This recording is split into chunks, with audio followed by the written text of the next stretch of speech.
Hello everyone, hope you are all well and safe. Welcome to the second episode my book review series. So today's book is Mihaly Csikszentmihalyi's Flow. This book is the best book that I have read on the science of happiness. From the Stone Age to the ultra-advanced digital technological age of today, we have made an insane amount of progress in terms of our mastery of the material world. But have we made this much progress in the field of happiness too? Flow gives you the answer. And the answer is a clear no. The cavemen may have been miserable sometimes and may have been happy sometimes, but we are not deliriously happy either.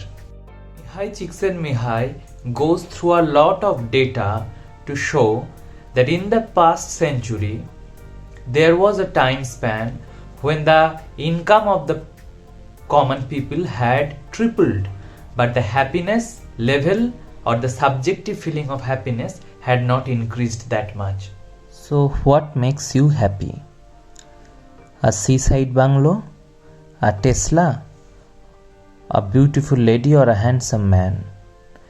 Research shows that happiness ultimately does not depend on any of these. It depends on the contents of consciousness. These things, these material objects that we so frantically desire, change the content of consciousness for only a time, but new desire will eventually arise and the satisfaction will fade away. So basically, what is consciousness? The consciousness is like stock exchange.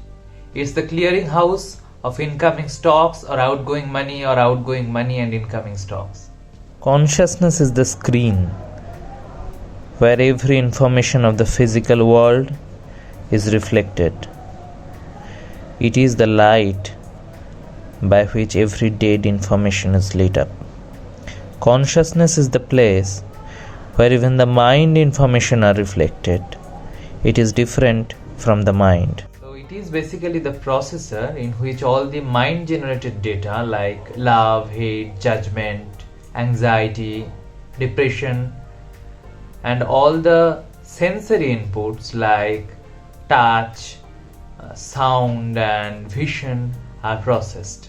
Mihaly Csikszentmihalyi goes on to show, backed by his lifelong research, that this clearinghouse or processor, that in this context we are calling consciousness, has a limited data processing capacity because one has a finite amount of psychic energy or attention.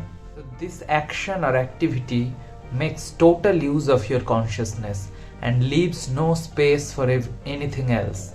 Mihaly Csikszentmihalyi is calling this state of activity, the complete immersed activity, flow. If your challenge is too high or too steep, you will suffer anxiety, and if your challenge is too low, you will suffer boredom, both of which are exact opposite of happiness. So flow is basically finding your dream job or when passion meets profession kind of activity.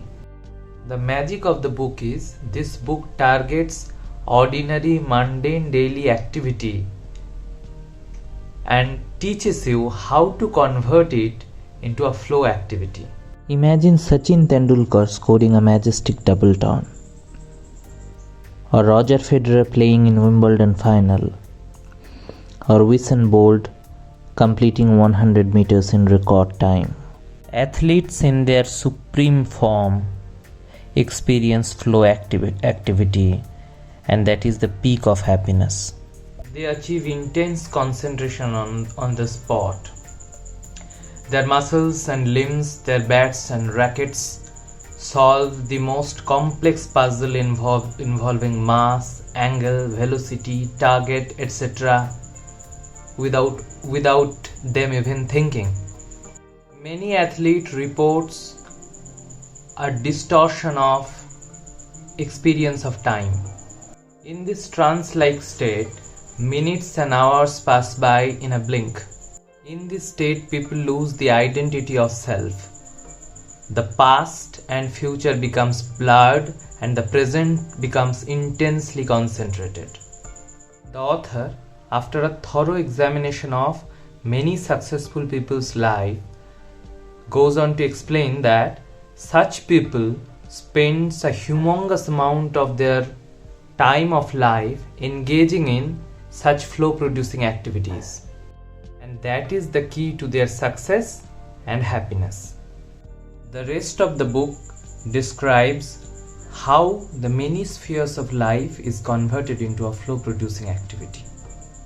So what makes the difference? It's the challenges and the skill set requiring to meet those challenges. That's where all the difference is. That's when things starts to become interesting. Many people are afraid of solitude, but solitude can be converted into a blissful experience if you set up tasks for yourself to be done during the period of solitude, and you can provide constant feedback whether you are up for the task or not. Friendship, cohabitation, partnering, team management, everything can be converted into a flow activity in this way. So if you use this technique, the book Flow can be your ultimate guide to happiness.